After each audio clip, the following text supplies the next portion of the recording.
Nah, teman-teman nggak semuanya sih mau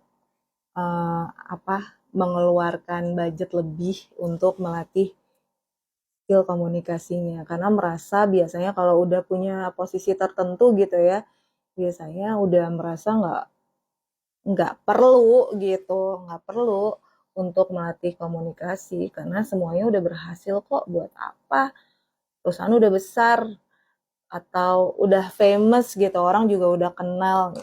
Nah, tapi orang-orang tersebut ketika sudah berhadapan dengan yang namanya krisis, biasanya mereka cari konsultan komunikasi. Berarti ada yang salah dalam proses penyampaian pesannya. Atau ada yang salah juga pada saat dia mempresentasikan dirinya melalui media sosial yang bisa dilihat oleh halayak banyak. Nah, jadi itulah yang akan diperbaiki. Nah, salah satu syaratnya mungkin agak berat ya untuk sebagian orang atau sebagian perusahaan. Karena pada saat mereka sudah mau menggunakan konsultan komunikasi, ya harus mau diatur segala-galanya. Karena komunikasi itu kan it's all about bukan hanya apa yang kamu ucapkan, tapi apa yang kamu presentasikan ke halayak banyak.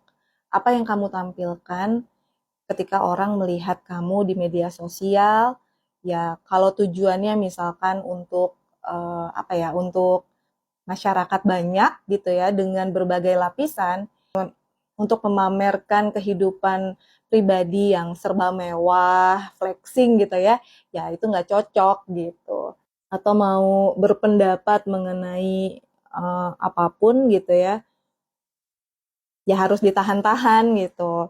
Nggak bisa sembarangan, harus diatur dulu. Kalau memang nggak perlu atau memang misalkan suatu isu ya, ya mungkin kalau dia berpendapat bisa menaikkan popularitasnya gitu. Tapi kalau itu sifatnya memancing sebuah krisis atau isu terjadi, ya lebih baik jangan dilakukan. Jadi nggak bebas banget hidupnya ya.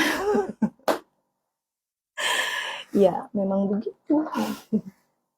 Ketika kita sudah mau mempunyai profesi yang lebih serius, yang berhubungan dengan kepentingan banyak orang, apalagi kepentingan masyarakat gitu ya, ya sudah pasti hidupnya nggak bisa seenak-enak yang waktu kita masih jadi orang biasa gitu. Ya harus siap semuanya diatur. Kalau nggak mau diatur, ya jangan pilih profesi yang seperti itu. Tapi kadang-kadang kita tuh suka nggak tahu ya jalan hidup kita gitu. Misalkan aku menghindari dulu ya ada profesi yang aku hindarin gitu.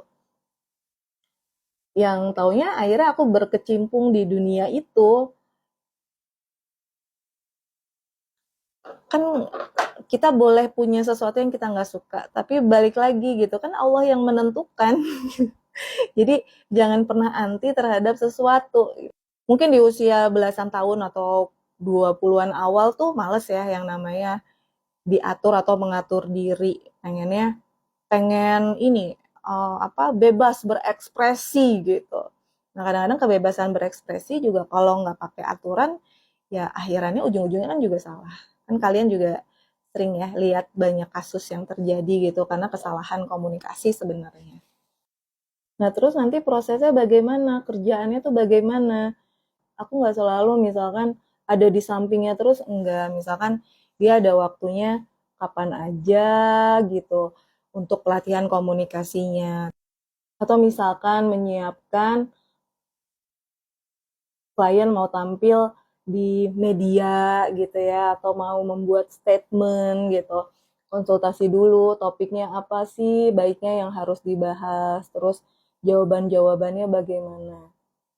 Nah, ini yang suka orang kadang-kadang sepelekan gitu. Yang penting terlihat pintar, yang penting terlihat menguasai materi gitu ya.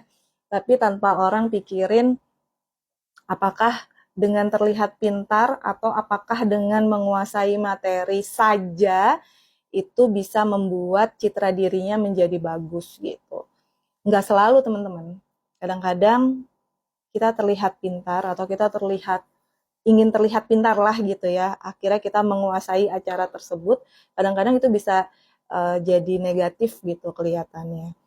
Karena ya itu tadi, tujuan dari brandingnya dia tuh kemana sih halayaknya. Misalkan kita nggak biasa ngelucu gitu ya, terus tiba-tiba kita ngelucu, terus ngelucunya garing atau ngelucunya jadi apa ya, jadi aneh gitu, bikin kita aneh. Ya jangan dilakuin. Mau lucu bercanda ya, tapi ada yang inilah, ada yang harus perlu diperhatikan gitu, bercandanya tuh sampai mana. Jangan karena semua orang sosoknya adalah sosok yang ramah, lucu gitu ya, terus kita ikut-ikutan kayak begitu gitu. Kadang-kadang kalau emang itu nggak cocok buat kita, ya jangan dilakuin. Bisa jadi jelek gitu image-nya. Nah itu yang orang kadang-kadang suka nggak berpikir sampai ke situ. Yang penting terlihat sama gitu. Jadi kalau teman-teman lihat ya, ada sosok-sosok yang kadang-kadang template gitu, kayak begitu semuanya. Karena, oh ini berarti yang disukain sama masyarakat, yang lucu-lucu, yang ramah-ramah. Diikutin semuanya kayak begitu. Tapi ya belum tentu cocok. Makanya harus disiapin dulu. Kalau emang secara apa ya, personalitinya memang basicnya seperti itu, ya nggak apa-apa itu yang ditonjolin. Makanya biasanya kalau konsultan komunikasi itu ngelihat dulu secara personal orangnya seperti apa. Nah, kira-kira apa nih yang baik atau yang bagus untuk dipresentasikan ke halayak banyak. Gitu, teman-teman. Jadi nggak bisa selalu ngikutin tren ya. Kalau trennya lagi ini terus kita ngikutin kayak begitu gitu ya nggak bisa juga.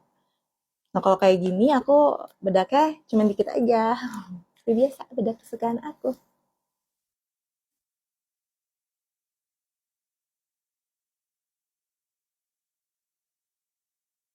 Nah kira-kira kalau kalian gimana? Mau nggak komunikasi dan gaya hidupnya itu diatur? Apa sih hubungannya mengatur komunikasi dengan mengatur gaya hidup?